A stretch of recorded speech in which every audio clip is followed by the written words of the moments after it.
اللہ اکبر.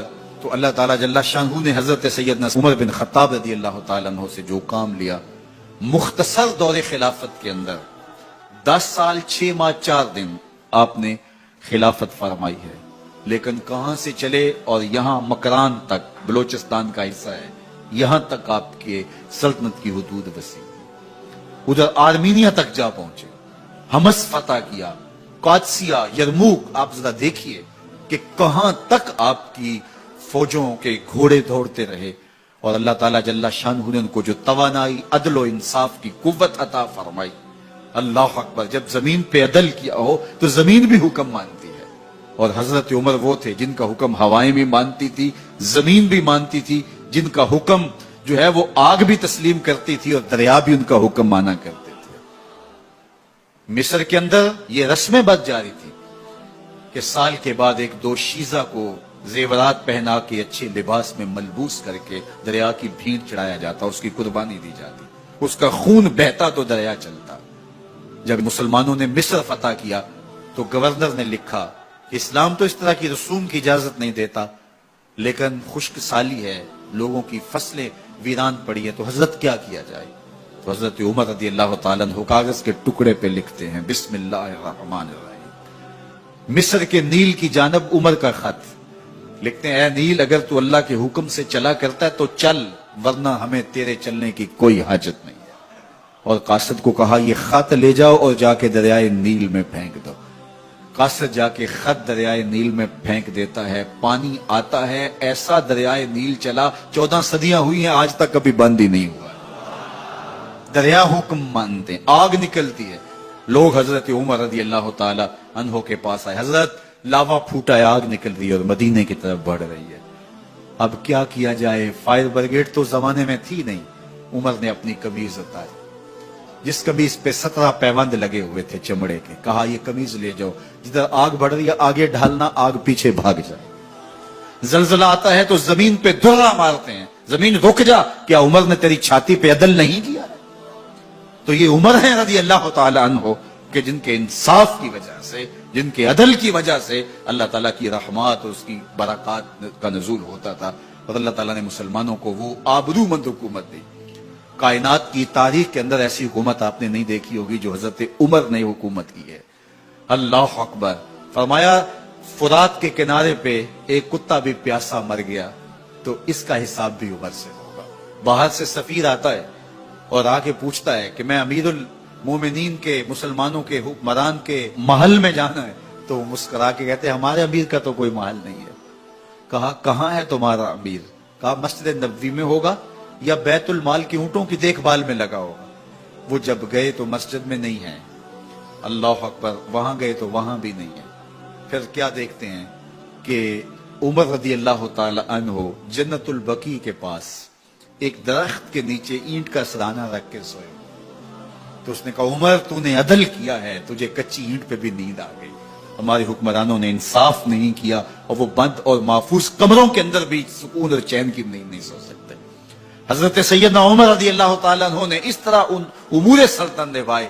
آپ دن کو لوگوں کی دیکھ بھالی کرتے، لوگوں کی ضروریات سنتے سمجھتے، اور جب رات پڑتی لوگ سو جاتے عمر مدینے کی گلیوں میں پہرا دیتے. کائنات نے کوئی ایسا بھی حکمران دیکھا ہوگا؟ اللہ اکبر. وہ مجاہد جو مختلف محاذات پہ گئے ہوئے ہوتے، ان کے گھروں کی دیکھ بھالی کرتے، ان کی ضروریات کا خیال رکھتے، ان کی آبرو کا پہرا دیتے.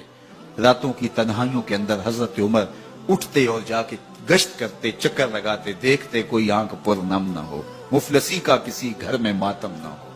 ایک یہودی کا اور ایک منافق کا جھگڑا ہو گیا کسی معاملے میں، ماجرے میں. تو وہ حضور کے پاس مقدمہ لے کے آئے. حضور علیہ السلام نے سنا وہ یہودی حق پہ تھا. رسول کریم نے اس کے حق میں فیصلہ دیا کہ تو سچا ہے، تیرے حق میں فیصلہ ہے. اب وہ جو نام نہاد کلمہ گو تھا اس کو اچھا نہ لگا. اس نے کہا میں کلمہ پڑھتا ہوں اور میرے حق میں فیصلہ نہیں دیا، حالانکہ وہ جھوٹا تھا. اس نے اس یہودی کو کہا حضور کے دربار سے باہر نکل کے کہ میں اس مقدمے کا فیصلہ حضرت عمر سے کروانا ہے. اس کے ذہن میں یہ تھا کہ حضرت عمر کفار کے بارے میں بڑے سخت ہیں اور جب سنیں گے کہ میں مسلمان ہوں اور یہ یہودی ہے تو یہی کافی ہوگا ان کے لیے، اور وہ میرے حق میں فیصلہ دے دیں گے۔ وہ اس یہودی نے کہا ٹھیک ہے مجھے مقبول ہے۔ تو جو سچا آدمی ہوتا اسے ٹینشن کوئی نہیں ہوتی، وہ کہتا ٹھیک ہے اس عدالت میں چلے جاؤ۔ حضرت عمر کے پاس آ گئے، حضرت عمر رضی اللہ تعالیٰ عنہ کو اس نے ساری کہانی سنائی اس منافق نے کہ اس طرح ہوا، اس طرح ہوا، اس طرح ہوا۔ اب یہودی کو ہم تو بھی سنا، اس نے کہا میری ایک ہی بات ہے۔ کہا کیا؟ کہا اس مقدمے کا فیصلہ دربار رسالت سے میرے حق میں ہو چکا ہے۔ حضرت عمر حیرت زدہ ہو گئے اور اس نام نے ہاتھ کلمہ گو سے پوچھا یہ سچ کہہ رہا ہے؟ اس نے کہا جی جی، لیکن میں چاہتا ہوں ذرا آپ فیصلہ کریں۔ کہا ٹھیک ہے میں کر دیتا ہوں۔ اندر گئے، واپس آئے تو ہاتھ میں تلوار تھی۔ اس منافق کی گردن کاٹتے ہوئے کہا ہا کازا عقدی لمن لم یرد بقضاء اللہ ورسولہ، جو اللہ اور اس کے رسول کا فیصلہ نہیں مانتا، عمر کی تلوار اس کا ایسے فیصلہ کرے گا۔ شور مچ گیا کہ عمر نے ماوراء عدالت قتل کر دیا۔ آج اس طرح کہا جاتا ہے کہ جی قانون کو ہاتھ میں لے لیا، تو عمر نے قتل کر دیا۔ باقاعدہ اس کے رشتہ دار، اعزاء و اقربا وہ حضور کی خدمت میں احتجاجی جلوس لے کر آئے کہ عمر نے ایک مومن کو قتل کر دیا ہے۔ حضور نے فرمایا بلاؤ عمر کو، بات پوچھ لیتے ہیں کیا ہوا۔ حضرت عمر کو بلایا گیا۔ قبل اس سے کہ حضرت عمر پہنچتے جبریل پہلے پہنچ گئے اور یہ آیت نازل ہوئی فلا وربک لا یؤمنون حتی یحکموک فیما شجر بینہم۔ اللہ اکبر۔ اے محبوب مجھے تیرے رب کی قسم، اے محبوب مجھے تیرے رب کی قسم۔ اللہ اکبر۔ یہ نہیں کہا کہ مجھے زمین و آسمان کے رب کی قسم، مجھے عرش کے رب کی قسم، مجھے کعبے کے رب کی قسم، یہ بھی نہیں کہا مجھے میری قسم، کہا مجھے تیرا ہونے کی قسم۔ فلا وربک، مجھے تیرے رب کی قسم، لا یؤمنون حتی یحکموک فیما شجر بینہم، اتنی دیر تک کوئی مومن ہو ہی نہیں سکتا جب تک اپنے مقدموں میں تجھے حاکم نہ مانے، اپنے اختلافات میں، اپنے فیصلوں میں تجھے فیصل نہ مان لے۔ ثم لا یجدوا فی انفسہم حرجا مما قضیت، اور جو آپ محبوب فیصلہ کریں اس کے بارے میں دل میں کوئی میل بھی نہ رکھیں۔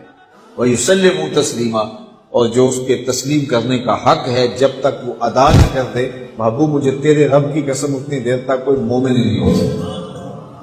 تو حضرت عمر رضی اللہ تعالیٰ عنہ کا جو لقب فاروق ہے، اس کے بارے میں حضرت علامہ حقی لکھتے ہیں فبذالک سمي یا فاروق، آپ کو اس وجہ سے بھی فاروق کہا جاتا ہے کہ آپ نے اس طرح جو ہے وہ نکھیڑا کر کے رکھ دیا۔